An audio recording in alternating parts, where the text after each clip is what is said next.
नेता आपके बीच में पहुंच गया। मैं सभी का नारायणगढ़ की धरती पे स्वागत करता हूं, आप सभी का।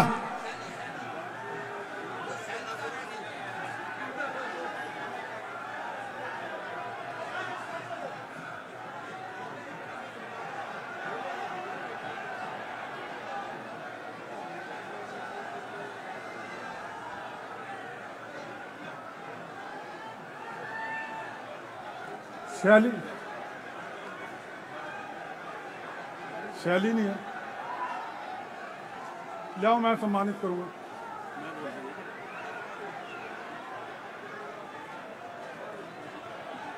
मैं आपकी उम्मीदवार शैली चौधरी जी से निवेदन करूंगा कि वो राहुल जी का स्वागत करें।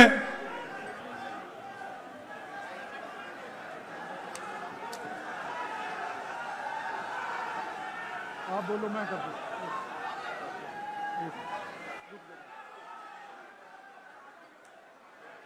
एक मिनट, शॉल दो, शॉल आ गया।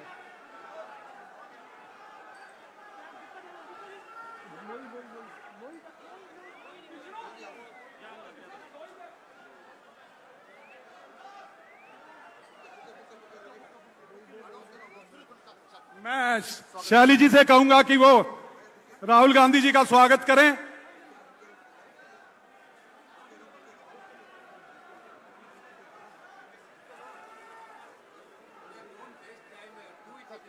वो बीच में रख दे। मैं शैली जी को कहूंगा राहुल गांधी जी का स्वागत करें। मैं शैली जी को कहूंगा कि हमारी बहन प्रियंका गांधी जी का स्वागत करें। मैं बुक्के बुक्के बुक्के मैं शैली जी को कहूंगा हमारी बहन कुमारी शैलजा जी का बुक्कों से स्वागत करें, बुक्कों से स्वागत करें। हमारे आदरणीय हुड्डा साहब का बुक्कों से स्वागत करें।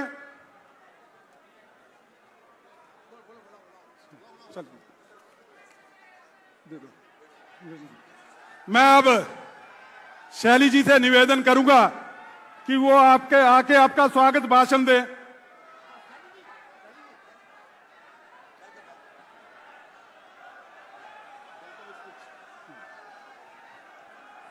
आप सबको मेरा राम राम। यहाँ पे पहुंचे हुए हमारे जन जन के नेता आदरणीय राहुल गांधी जी, हमारी नेता प्रियंका गांधी जी, आदरणीय बहन शैलजा जी, आदरणीय हुड्डा साहब जी, आदरणीय हमारे हरियाणा के अध्यक्ष उदयभान जी, आदरणीय हमारे सांसद वरुण जी, सम्मानित मंच, जन जन नारायणगढ़ से आए हुए सभी मेरे बुजुर्गों, मेरी माताएं, बहनें, हमारे नौजवान साथियों, आप सबका मैं धन्यवाद करती हूँ और अपने नेताओं का, राहुल गांधी जी का नारायणगढ़ की इस पावन भूमि पर आने पर मेरा बहुत बहुत स्वागत, अभिनंदन और आभार प्रकट करती हूँ। राहुल जी, ये नारायणगढ़ की, नारायण भगवान की भूमि, आप यहाँ पर पहुंचे, आपका बारंबार बारंबार अभिनंदन, स्वागत। राहुल जी, मैं आपको बताना चाहती हूँ, आज से 40 साल पहले यहाँ पे स्वर्गीय आदरणीय राजीव गांधी जी यहाँ पहुंचे थे नारायणगढ़, और 40 साल के बाद आज ये भाई बहन की गांधी परिवार की जोड़ी आई है, तो मैं आज आप इसको बहुत शुभ दिन समझती हूँ। नारायणगढ़ के लिए बहुत अच्छा दिन है। राहुल जी, आप जन जन की आवाज उठा रहे, गरीब की, मजदूर की, किसान की, आप लड़ाई लड़ रहे, आपने इतनी लंबी यात्रा की। आज इसी वजह जैसे देश के अंदर, प्रदेश के अंदर कांग्रेस की लहर है और लोगों को आपसे उम्मीद है, आप ही लोगों का भला कर सकते हैं। दो बातें मैं और कहना चाहूंगी राहुल जी से। राहुल जी, आज हमारा किसान बहुत परेशान है, आप जानते हैं, धरने पे। हमारे यहाँ पे कोई रोजगार के साधन नहीं है, ज्यादा खेती बाड़ी करते हैं लोग, तो यहाँ पे एक मिल है, हमारे नेता समझते हैं कि यहाँ पे एक शुगर मिल है, उसके अंदर 10 साल से धरना चल रहा है। मैं आपसे अनुरोध करूंगी और मेरी विनती है कि हमारे किसानों की इस बात को समझे और इस बिल का कोई उद्धार करे। हमारे नौजवान यहाँ पर बेरोजगार है। आज देश छोड़ छोड़ करके हमारा नौजवान दूसरे देशों में जा रहा है, गांव के गांव खाली हो गए। मेरा आपसे अनुरोध है हमारे नौजवानों के लिए यहाँ कोई रोजगार के साधन दे। आप सब यहाँ पर आए, आपका बहुत बहुत धन्यवाद। जय हिंद, नमस्कार, जय भारत। धन्यवाद। मैं अब हमारे एमपी हैं वरुण मुलाना जी, मैं उनसे अनुरोध करूंगा कि 2 मिनट में आए, अपनी बात को रखें। भारत देश के जन जन की आवाज, हम सब के नेता श्री राहुल गांधी जी, हमारे नेता प्रतिपक्ष भी हैं, हमारी बहुत ही आदरणीय एआईसीसी की जनरल सेक्रेटरी, बहुत ही आदरणीय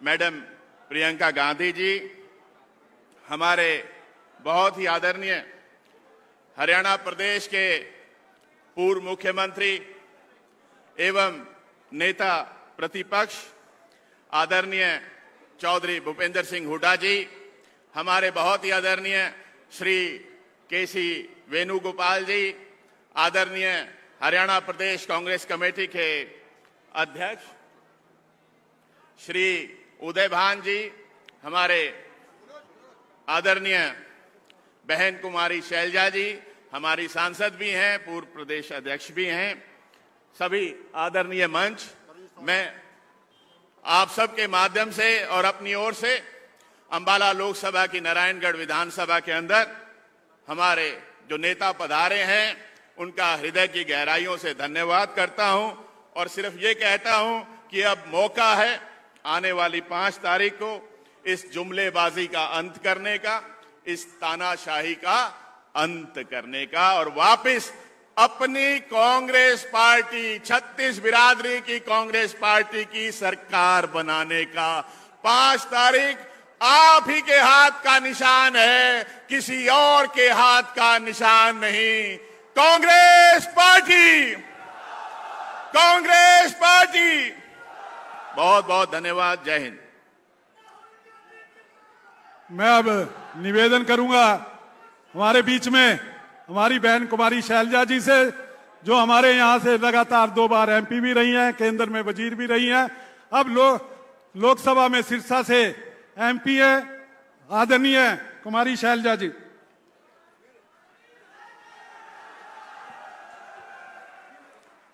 हमारे बहुत ही सम्मानित नेता, सबके दिल की धड़कन, जिनका हम इंतजार कर रहे थे, राहुल गांधी जी, हमारी बहुत ही सम्मानित नेता, हमारी बहन प्रियंका गांधी जी, हमारे general secretary organisation Shri Venugopal ji, हमारे पीसीसी अध्यक्ष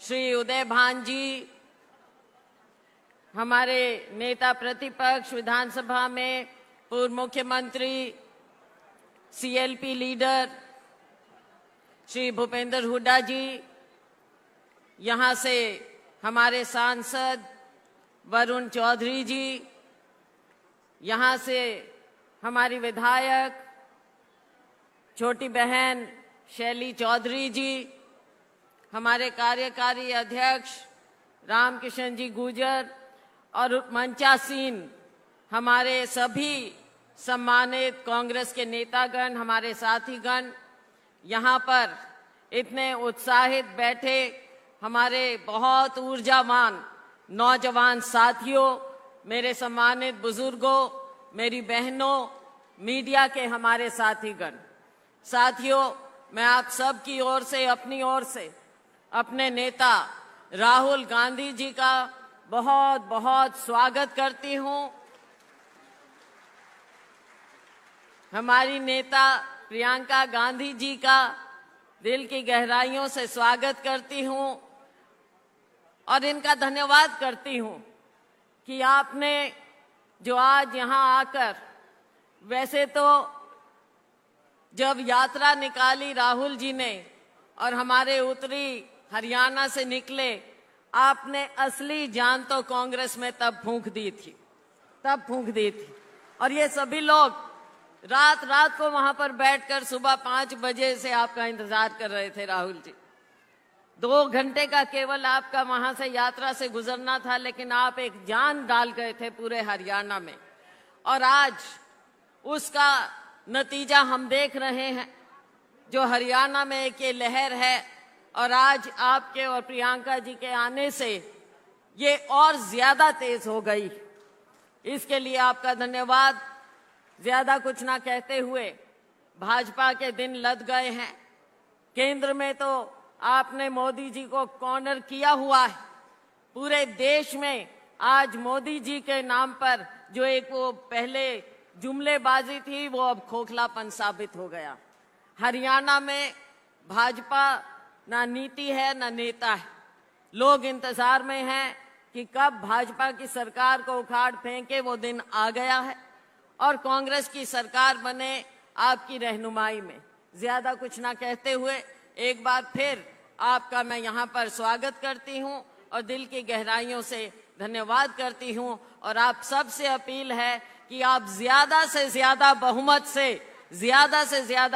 से जितना वरुण जी को जिताए, उससे डबल बहुमत से आप शैली जी को जिताएंगे और आसपास की सीटों पर भी आप सब जगह कांग्रेस पार्टी को जिताएंगे। बहुत बहुत धन्यवाद। जय हिंद। धन्यवाद। अब मैं निवेदन करूंगा नेता प्रतिपक्ष पूर्व मुख्यमंत्री चौधरी भूपेंद्र सिंह हुड्डा जी से कि वो भी आकर अपना संबोधन दें।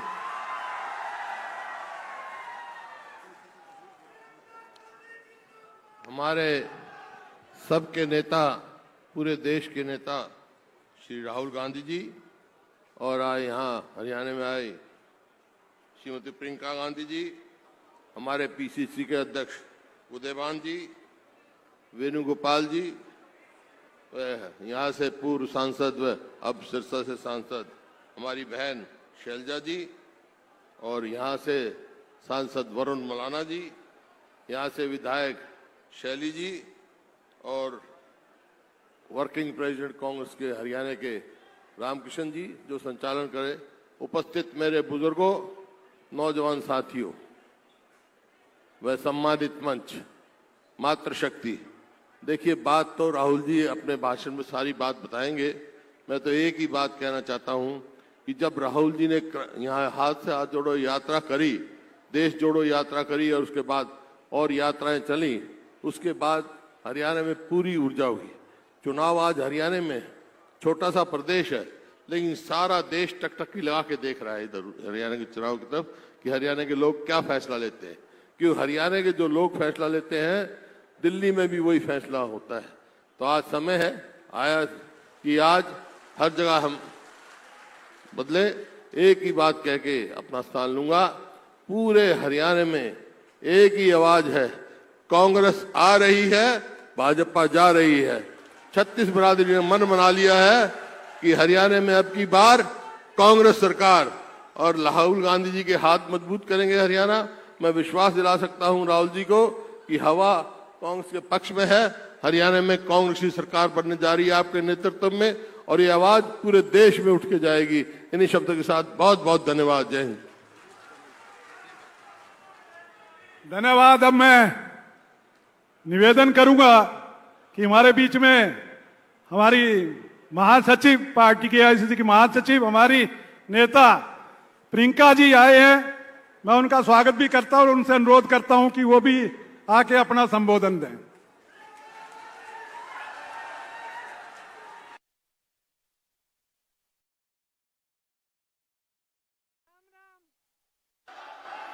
भाई और बहनों, आप सबको मेरा राम राम। देखिए, ये हरियाणा की धरती है, महाभारत की धरती है, भगवान श्री कृष्ण ने यहीं पे भगवत गीता का उद्देश्य दिया। यहीं से एक संदेश हमेशा के लिए यहां से उठा, न्याय का संदेश। वो संदेश जिसने हमारे धर्म को बनाया, हमारे देश को बनाया, हमारे संविधान को बनाया। आपने हमेशा इस देश की रक्षा की है। यहाँ के किसानों ने, यहाँ के जवानों ने, यहाँ के खिलाड़ियों ने पूरे देश का सम्मान रखा, देश के हित का सम्मान किया, उसकी सुरक्षा की। आप अपने बच्चों को पालते पोसते हैं, आपके ही बच्चे हमारी सरहद पे जाकर हमारे देश की सुरक्षा करते हैं, जान देने के लिए तैयार रहते हैं। हर पल हरियाणा के प्रदेश के बच्चों ने, आपके बच्चों ने, यहाँ की बहनों ने, यहाँ के बुजुर्गों ने पूरे देश का सम्मान सुरक्षित रखा है। 10 सालों से आपके प्रदेश में भाजपा की सरकार रही है और आपको इस सम्मान की सुरक्षा करने के बदले में इन्होंने क्या दिया? आपको अपमानित किया और आपका निरादर किया। हर स्तर पर आपका निरादर किया। यहाँ क्या किसान इस पूरे देश का अन्नदाता है। आपने आंदोलन किया, 3 काले कानून लाए, आपने आंदोलन किया, आप खड़े रहे, डटे रहे। आपको क्या मिला? आंसू गैस मिली, लाठियां मिली, सुनवाई नहीं मिली। आपको कहा गया था कि एमएसपी मिलेगी। आज भी जो एमएसपी है 24 आपके जो उपज है उन पे दे रहे हैं, इनमें से तो 10 आप उगाते ही नहीं है। यहां आपके साथ विश्वासघात हुआ हर स्तर पर। नौजवानों के साथ देखिए, यहां पे इतनी बेरोजगारी है कि मुझे बताने की जरूरत नहीं है। आप हाथ उठा के बताइए कितनों को रोजगार मिला है इस सरकार से। एक हाथ नहीं उठेगा, सब मना कर रहे हैं। यहाँ के नौजवान कर्मठ हैं। हम दिल्ली के बड़े शहर में देखते हैं, दिल्ली में, मुंबई में, अलग अलग शहरों में यहाँ से पलायन करके जाते हैं। रोजगार वहां मिलता है तो हम खुद देखते हैं। जब भी मैं मिलती हूँ, कोई हरियाणा का युवा है, मुझे मालूम होता है ये कर्मठ बच्चा है, मेहनती बच्चा है, इसका आत्मसम्मान है। लेकिन हरियाणा के अपने प्रदेश में जो 10 सालों से सरकार चल रही है, उसने इसका भी सम्मान नहीं किया। नौजवानों के लिए क्या मिला? बेरोजगारी मिली, अग्निवीर जैसी स्कीमें मिली, जिससे आपको बताया गया कि आप सरहद पे भी जाएंगे, शहीद होने को तैयार होंगे, तब भी आपको कुछ नहीं मिलेगा। 4 साल बाद वापस आइए और फिर से बेरोजगारी का आप संघर्ष करिए।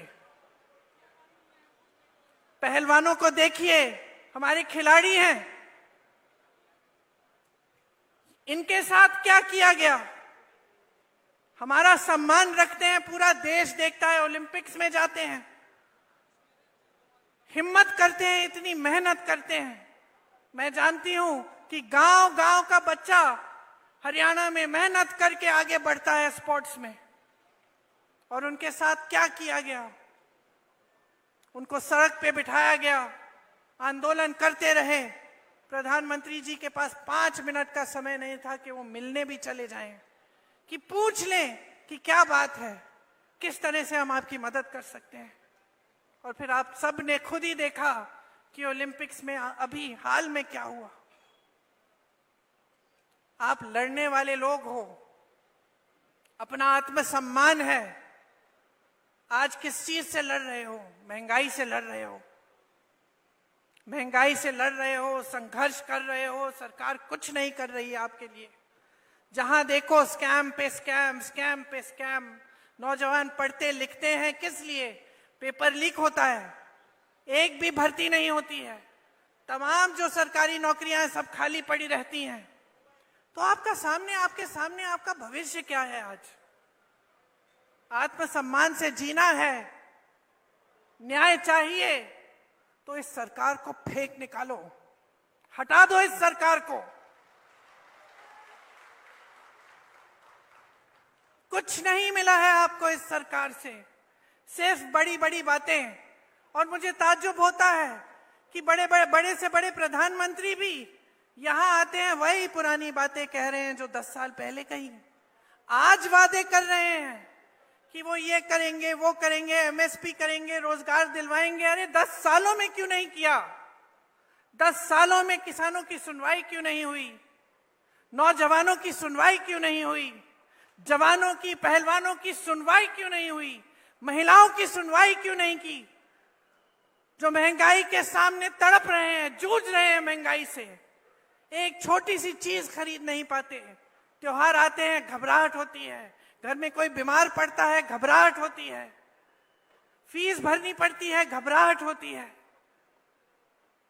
और ये लोग वही घिसी पिटी बातें जो 10 सालों पहले इन्होंने आपसे की थी, वही बार बार दोहराते रहते हैं। कोई नई स्कीम इन्होंने निकाली आपके लिए? एक स्कीम निकाली, ये जो परिवार वाला आईडी कार्ड है, ये है इनकी नई स्कीम। परिवार पहचान पत्र कहते हैं, ये परिवार परेशान पत्र बन गया है। इसके लिए भी आपको परेशानियां ही झेलनी पड़ रही हैं। इसके अलावा कुछ नया नहीं लाए हैं। आपको मजबूत करने के लिए, आपके भविष्य को उज्जवल करने के लिए, आपको सम्मान देने के लिए कुछ नहीं लाए हैं। शैलजा जी ने कहा कि यहां कांग्रेस की लहर है।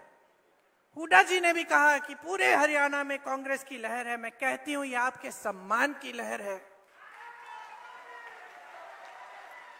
ये आपके सम्मान की लहर है।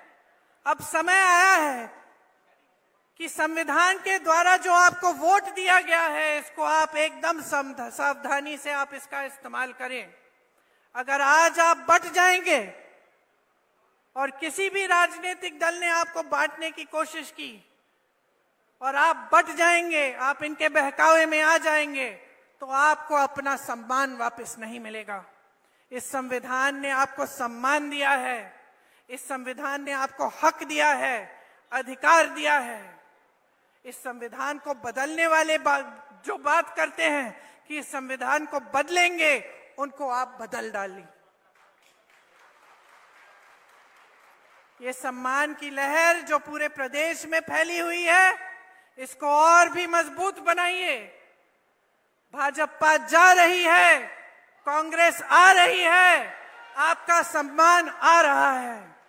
आप मेरे साथ एक बार कहिए, भाजपा जा रही है, कांग्रेस आ रही है।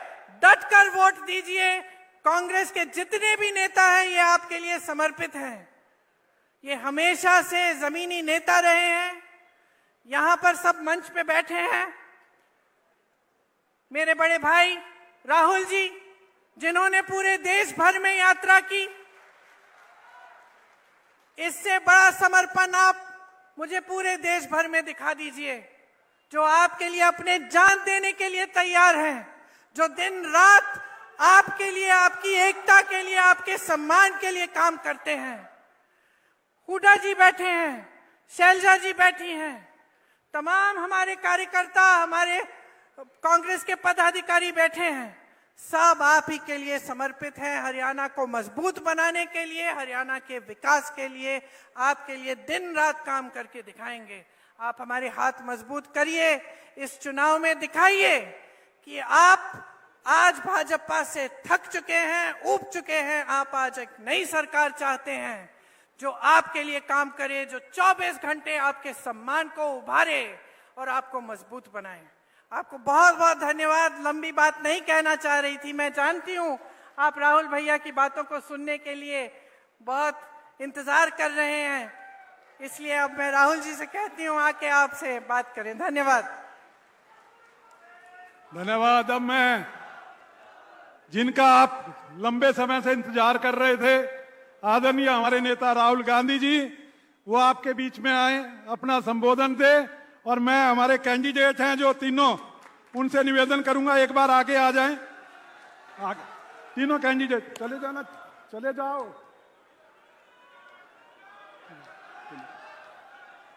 कांग्रेस पार्टी, राहुल गांधी।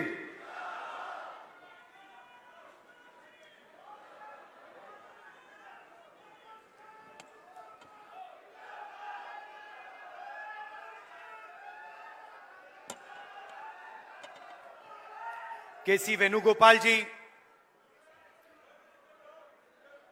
प्रियंका जी, उदय भान जी, भूपेंद्र हुड्डा जी, कुमारी शैलजा जी, वरुण चौधरी जी, स्टेज पे कांग्रेस पार्टी के सीनियर नेता, हमारे प्यारे कार्यकर्ता बब्बर शेर, टाइगर, भाइयों और बहनों, आप सबका यहां बहुत बहुत स्वागत।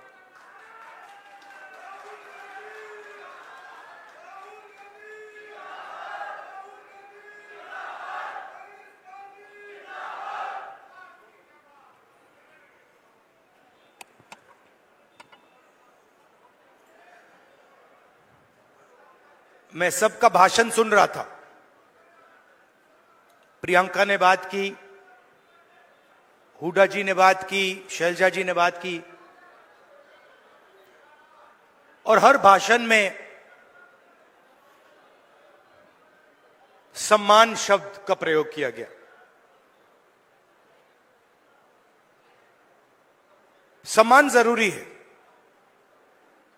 और सबकी रिस्पेक्ट होनी चाहिए, सही बात।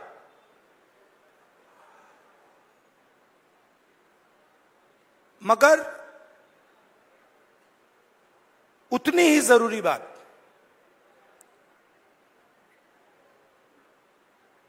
जेब में, हमारे लोगों के जेब में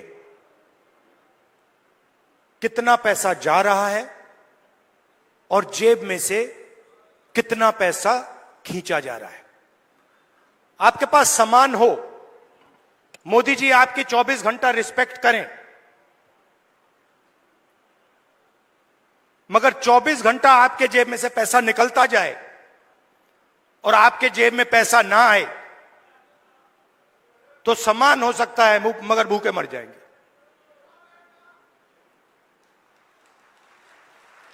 तो सामान की जगह है, मगर मेरे लिए उतना ही जरूरी सवाल कि हमारे गरीब लोगों के जेब में उनके बच्चों की शिक्षा के लिए, स्वास्थ्य के लिए, भविष्य के लिए बैंक अकाउंट में कितना पैसा है, सीधी सी बात। और आपको यह पूछना है कि क्या हमारे जेब से ज्यादा पैसा निकल रहा है या वापस जेब में ज्यादा पैसा अंदर आ रहा है। यह सिंपल सी बात है। और अगर निकल रहा है, खींचा जा रहा है, तो कैसे निकल रहा है, कौन निकाल रहा है, और अगर जेब में आ रहा है तो कौन डाल रहा है और कैसे डाला जा रहा है। आप सोचिए, अदानी जी के बारे में सोचिए। वो सुबह उठते हैं, खेत में मेहनत नहीं करते, फावड़ा नहीं चलाते, छोटे बिजनेस में काम नहीं करते, अच्छा खाना खाते हैं, सबसे बड़े महलों में रहते हैं, और हर सुबह 24 घंटा उनके बैंक अकाउंट में धड़ाधड़ धड़ाधड़ धड़ाधड़ धड़ाधड़ पैसा आता है, नॉन स्टॉप। मतलब जैसे सुनामी आती है ना, वैसे ही उनके बैंक अकाउंट में पैसा घुस रहा है।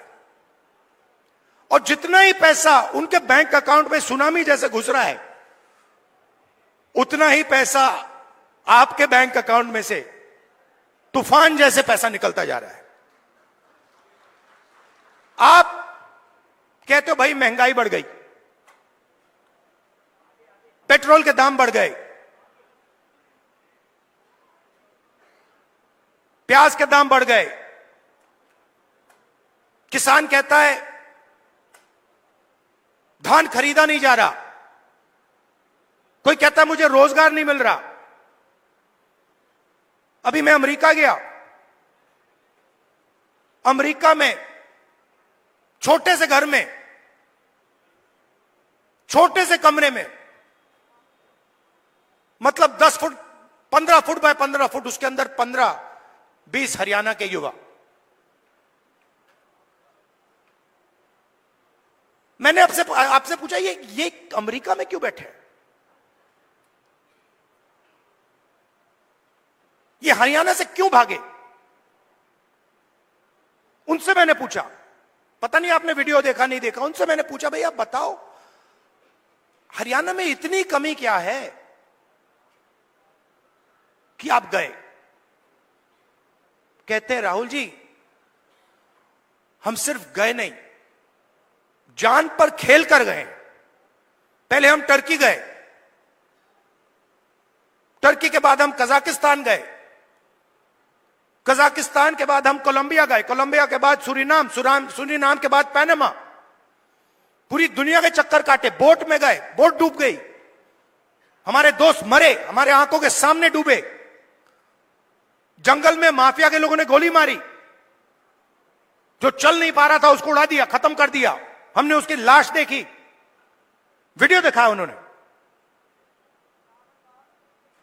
हमारे लॉयर्स ने कहा भैया इसको वीडियो को आप न मत दिखा देना। वहां पे एक साथ खाना पका रहे हैं। एक मुझे कहता है राहुल जी मैं ट्रेलर में रहता हूं, हर रोज कोई ना कोई आकर मुझे पीट देता है, हर रोज कोई ना कोई आकर मुझे पीट देता है। वो ड्रग्स लेते हैं और रात को आके मुझे मारते हैं। दूसरा कहता है भाई राहुल जी मेरा एक्सीडेंट हो गया, मेरा पूरा पेट बाहर निकल गया, मैं चल नहीं पाता हूं। उन्होंने मुझे कहा जाके हमारे परिवार से मिलिए। मैंने कहा क्यों? कहते हैं राहुल जी हम इनको 10 साल के लिए नहीं मिल पाएंगे। 10 साल के लिए हम ना अपने माता, ना अपने पिता, ना अपने बच्चों को देख पाएंगे, क्योंकि अगर हम वापस गए तो वापस अमेरिका नहीं आ पाएंगे। मैंने पूछा कितने पैसे लगे, मतलब जेब से कितना पैसा निकला रोजगार ढूंढने के लिए? कहते 50 लाख रुपए लगे। मैंने कहा कहां से आए? आधे कहते खेत बेचकर, दूसरे किया लोन किस दिया 2% प्रति महीना, मतलब साहूकार से लोन लिया। अगर कोई 2% प्रति महीना लोन ले लेता है वो बच नहीं सकता, उसमें डूबेगा वो।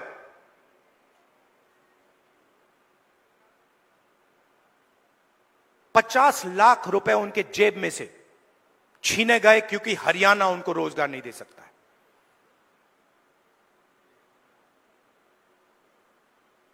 कहां गए? किसके हाथ में गए? क्यों गए? फिर मैं वापस आया, वायदा किया था, करनाल गया, 5 बजे सुबह परिवार से मिला, वीडियो कॉल चल रही है। मैं सोच रहा हूं ये हो क्या रहा है। एक तरफ अमेरिका में डैलस में 20-25 युवा, हिंदुस्तान का फ्यूचर वहां बैठा हुआ है, इस तरफ माताएं, बहनें, बेटे, हम बातचीत कर रहे हैं। मैं परिवार से बोल रहा हूं और बात करते हुए एक छोटा सा लड़का देव दौड़ता हुआ कंप्यूटर के पास जाता है, कंप्यूटर को ऐसे पढ़ता है, पकड़ता है, चिल्लाता है पापा पापा पापा पापा वापस आओ। पापा मुस्कुरा रहा है। मैंने देखा ये मुस्कुराना नहीं चाहता है, ये रोना चाहता है, मगर इसको अपने बेटे के सामने मुस्कुराना पड़ रहा है। क्यों? क्योंकि उसके जेब में से हर रोज पैसा निकाला जाता है। उसे कहा जाता है महंगाई है। क्यों है? क्योंकि अंबानी और अदानी जैसे लोग हिंदुस्तान के किसानों से, मजदूरों से उनका हक छीनते हैं, उनकी कमाई का पैसा छीनते हैं। हर रोज होता है। नया कानून बनता है, कहा जाता है किसान के लिए कानून बनाए गए। किसान के लिए अगर कानून बनाए गए हैं तो हिंदुस्तान के सारे किसान सड़क पे क्यों आए? क्योंकि किसान जानता है कि हमारे जेब में से एक और तरीके से अब पैसा छीना जाएगा। जमीन ले लेते हैं। भाइयों, आप एक बात समझो, आप एक दुनिया में हो जहां आप जमीन खरीदते हो।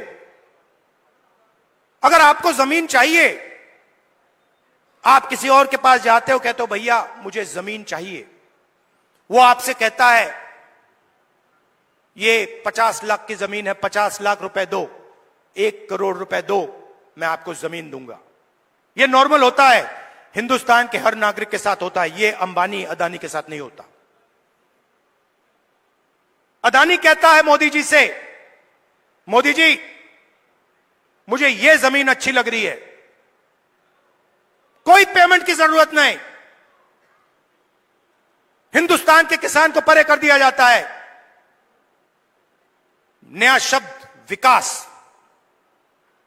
विकास के लिए जमीन चाहिए। किसकी जमीन? गरीबों की जमीन, किसानों की जमीन। अमीरों की जमीन नहीं चाहिए विकास के लिए।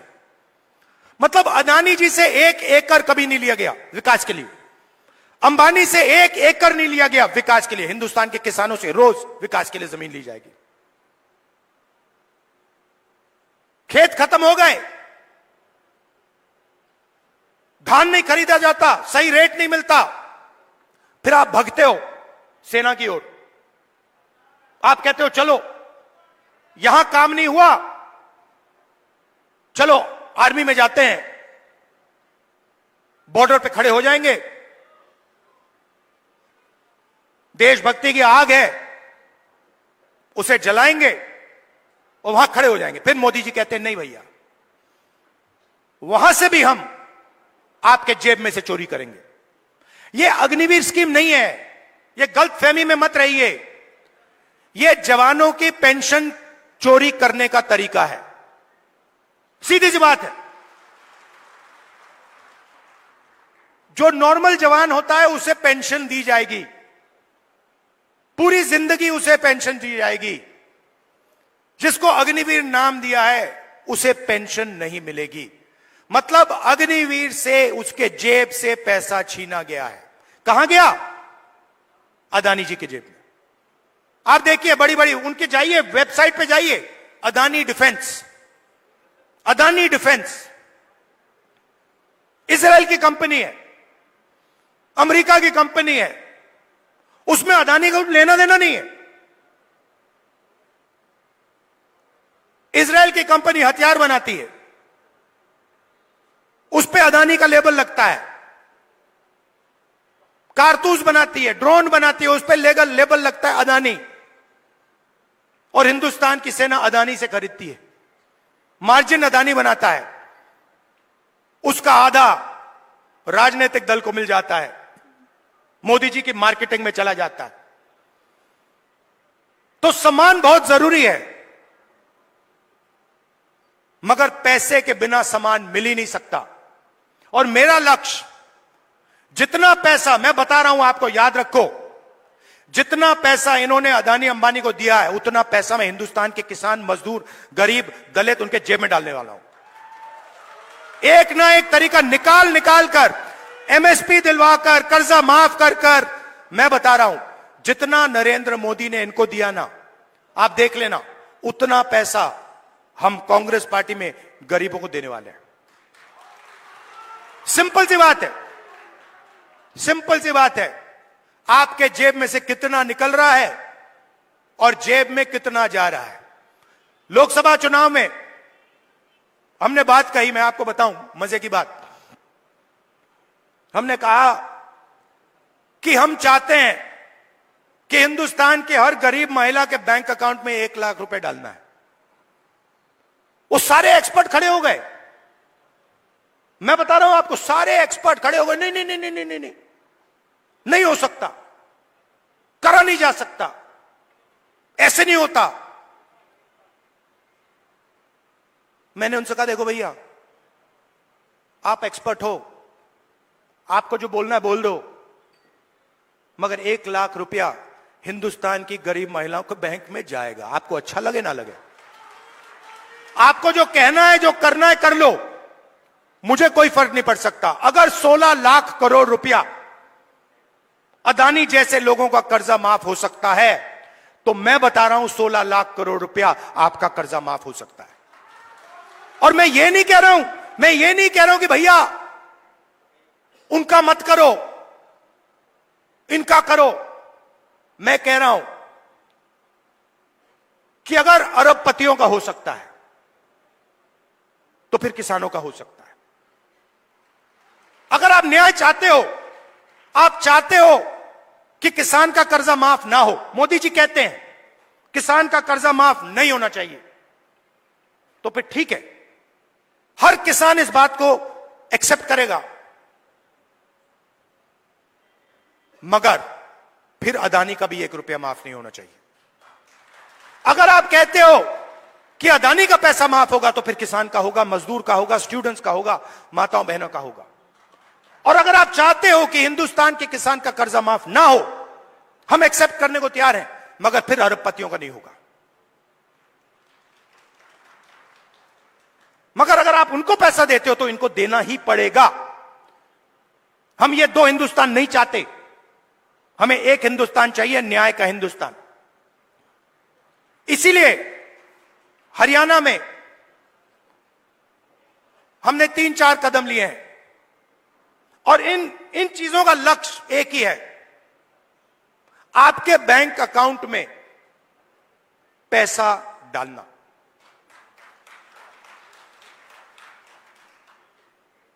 सबसे पहले महिला शक्ति योजना, 2000 रुपए हर महीने महिलाओं के बैंक अकाउंट में। आजकल गैस सिलेंडर कितने का है? कितने का लगता है गैस सिलेंडर? 1200, 700 रुपए, मतलब 500 रुपए का गैस सिलेंडर में लगेगा, 700 रुपए आपके बचेंगे, जेब में 700 रुपए जाएंगे। सामाजिक सुरक्षा, जो ओल्ड पेंशन स्कीम है, उसको हम फिर से लागू करेंगे, और 6000 रुपए हर महीने के विधवाओं को, बुजुर्ग लोगों को और डिसेबल्ड लोगों के बैंक अकाउंट में जाएगा।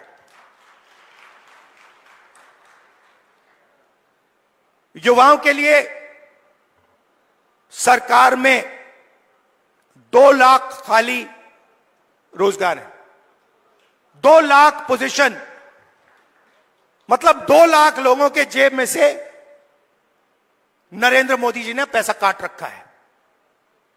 2 लाख युवाओं को हम वो सरकारी पोजीशंस देने जा रहे हैं, और सबको, हर जात को, सब लोगों को न्याय के साथ, रिस्पेक्ट के साथ ये 2 लाख पोजीशंस दी जाएंगी। सीधा आपके जेब में पैसा जाएगा हर महीने बैंक अकाउंट में। किसान को गारंटीड एमएसपी हरियाणा में, और जो अभी आपका धान नहीं खरीदा जा रहा है, चुनाव खत्म होते ही, कांग्रेस की सरकार आते ही आपके बैंक अकाउंट में धान के लिए पैसा जाना शुरू हो जाएगा। 100 गज के प्लॉट 3.5 लाख रुपए, 2 बेडरूम के मकान के लिए गरीब लोगों के लिए हम देने जा रहे हैं। 300 यूनिट फ्री बिजली, और 25 लाख रुपए हेल्थ इंश्योरेंस के लिए हरियाणा की सरकार हरियाणा के गरीब लोगों को देगी। ये देखिए, और आखिरी बात, जो सबसे जरूरी बात, जाति जनगणना। मुझे यह पता लगाना है कि इस देश में कौन से जात के कितने लोग हैं। आप देखिए, आज दिल्ली की सरकार देखिए, 90 अफसर हिंदुस्तान की सरकार चलाते हैं। ओबीसी की आबादी कम से कम 50%, दलित की आबादी 15%, आदिवासी 8%, माइनॉरिटी 15%, उसको आप जोड़ेंगे 90% हो जाता है। 90 अफसर में से जो हिंदुस्तान के बजट को बांटते हैं, सब निर्णय लेते हैं, जो हमें आके कहते हैं कि भैया नहीं, गरीबों को पैसा नहीं दिया जा सकता, नहीं किसानों का कर्जा माफ नहीं किया जा सकता, नहीं बीमा का पैसा नहीं एकदम नहीं दिया जा सकता, वही लोग 90 में से 3 ओबीसी वर्ग के हैं। आबादी 50%, 90 में से 3 और 5% बजट का निर्णय वो लेते हैं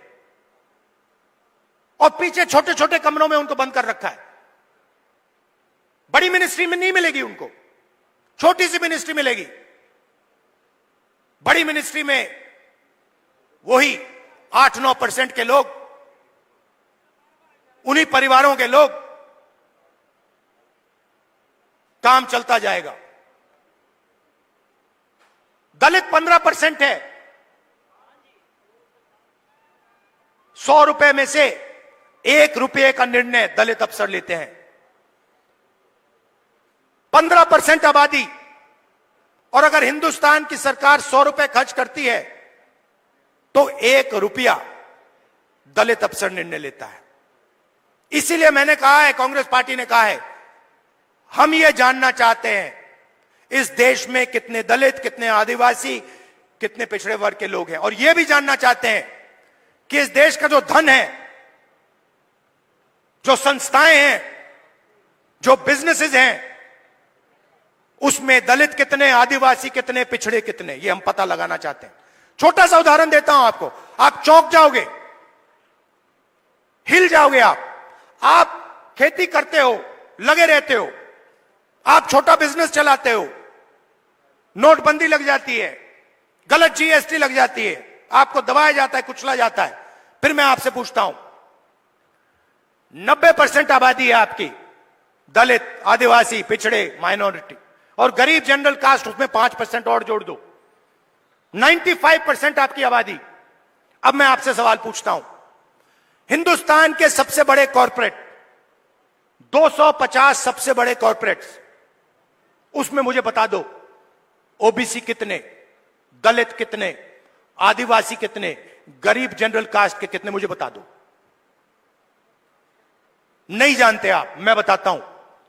250 में से एक दलित नहीं है, एक आदिवासी नहीं है, एक पिछड़ा नहीं है,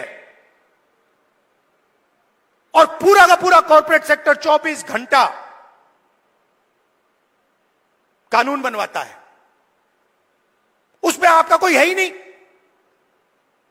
एक दलित नहीं है, एक आदिवासी नहीं है, एक पिछड़ा नहीं है। आपका काम मजदूरी करना, कॉन्ट्रैक्ट पे काम लेना, अमेरिका भागना, और उनका काम काले कानून, किसान कानून बनाना, यही हो रहा है। तो हमने कहा भैया हम पता लगाना चाहते हैं कॉर्पोरेट इंडिया में, मीडिया में पिछड़े लोग कितने हैं, दलित कितने हैं, ये हमारे आए हुए। आप देखो, स्पीकर्स की लिस्ट निकालो, इन्फ्लुएंसर्स की लिस्ट निकालो, बड़े बड़े मीडिया के जो ओनर्स हैं उनकी लिस्ट निकालो, उसमें आपको एक पिछड़ा नहीं मिलेगा, एक दलित नहीं मिलेगा, एक आदिवासी नहीं मिलेगा। मतलब 90% हिंदुस्तान है ही नहीं, गेम में ही नहीं है। यह सच्चाई है। और हरियाणा की सरकार पहला कदम है। हरियाणा की सरकार आएगी, यहां पे बदलाव आएगा, मगर फिर दिल्ली में जब सरकार आएगी, मैं आपको बता रहा हूं, मुझे कुछ लेना देना नहीं है। मैंने अपने माइंड में एक बात रख ली है। आपने कहा इज्जत बहुत जरूरी है, उस बात को मैं एक्सेप्ट करता हूं, मगर मैं चाहता हूं, मेरे लिए एक ही चीज जरूरी है, गरीब लोगों की जेब में कितना पैसा जा रहा है और जेब में से कितना पैसा निकल रहा है। ये मेरा इक्वेशन है। और इसको मैं छोड़ने वाला नहीं हूं। जहां भी मुझे मौका मिला ना, जहां भी मुझे मौका मिला, जो इस देश को चलाते हैं, किसान, मजदूर, गरीब लोग हाथों से चलाते हैं, खून पसीना देकर चलाते हैं, जहां भी मुझे दिखाओ उनके बैंक अकाउंट में पैसा डालूंगा।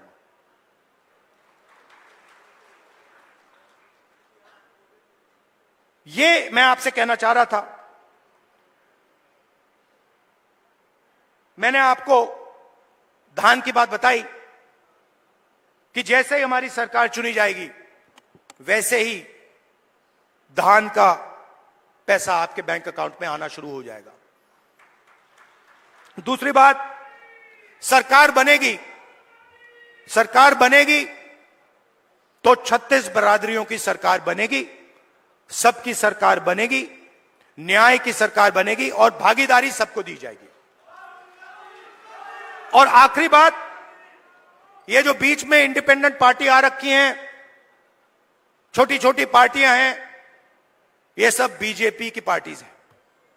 इनका रिमोट कंट्रोल इनके हाथ में है। लड़ाई बीजेपी और कांग्रेस के बीच में है, विचारधारा की लड़ाई है। एक तरफ न्याय, दूसरी तरफ अन्याय, एक तरफ किसानों का हित, गरीबों का हित, मजदूरों का हित, और दूसरी तरफ अदानी जी और अंबानी जी जैसे लोगों का फायदा। यह मोदी जी की सरकार नहीं है, यह अदानी जी की सरकार है। यह बात याद रखिए। और हरियाणा में अदानी जी जैसे लोगों की सरकार नहीं चाहिए। किसानों की, मजदूरों की, गरीबों की सरकार चाहिए। जब भी आपको मेरी जरूरत हो, पार्लियामेंट में भाषण करवाना हो, कोई मुद्दा हो आपका, सरकार पर प्रेशर डलवाना हो, यहां हरियाणा में आके आपसे बात करनी हो, आपको सिर्फ ऑर्डर देना है। आपको कहना है राहुल इधर आओ, मैं हाजिर हो जाऊंगा। आप सबका दिल से बहुत बहुत धन्यवाद। नमस्कार, जय हिंद। और कांग्रेस के कार्यकर्ता, नॉर्मली क्या होता है, आमतौर से क्या होता है, बब्बर शेर अकेले दिखते हैं। जंगल में एक बब्बर शेर दिखता है, एक शेर दिखता है। यहां पे हजारों हमारे शेर आए हुए हैं। एक साथ बाहर जाकर निकलो, बीजेपी को यहां पे हराओ। धन्यवाद, जय हिंद, नमस्कार। धन्यवाद। मैं हमारे पीसीसी के पार्टी अध्यक्ष हैं उदय भान जी, मैं उनसे निवेदन करूंगा कि वो भी आके धन्यवाद करें। हेलो, लोकसभा में प्रतिपक्ष के नेता, कांग्रेस के पूर्व राष्ट्रीय अध्यक्ष आदरणीय श्री राहुल गांधी जी, हमारे बीच में उपस्थित आदरणीय बहन प्रियंका गांधी जी, हमारे बीच में उपस्थित आदरणीय श्री केसी वेणुगोपाल जी, हरियाणा के पूर्व मुख्यमंत्री, लोकप्रिय नेता आदरणीय चौधरी भूपेंद्र सिंह हुड्डा जी, हमारी बहन कुमारी शैलजा जी, वर्किंग प्रेसिडेंट आदरणीय भाई रामकिशन जी, यहां से आपकी विधायक और वर्तमान में चुनाव लड़ रही बहन शैली जी, प्रदीप चौधरी जी, और मंच पर बैठे हुए मेरे अन्य सभी नेतागण, आदरणीय राहुल गांधी जी का मैं हरियाणा प्रदेश कांग्रेस कमेटी की तरफ से हार्दिक स्वागत करता हूं, अभिनंदन करता हूं और बहुत बहुत धन्यवाद करता हूं कि उन्होंने जो बेहतरीन ढंग से, जिस तरह से भाजपा की नीतियों को बेपर्दा करने का, उनका पर्दाफाश करने का काम किया है। मैं ये नम्र निवेदन करता हूं, अपील करता हूं, इस भाजपा के 10 साल के कुशासन को उखाड़ फेंकने के लिए आप सब एक हो जाएं। बहुत बहुत धन्यवाद।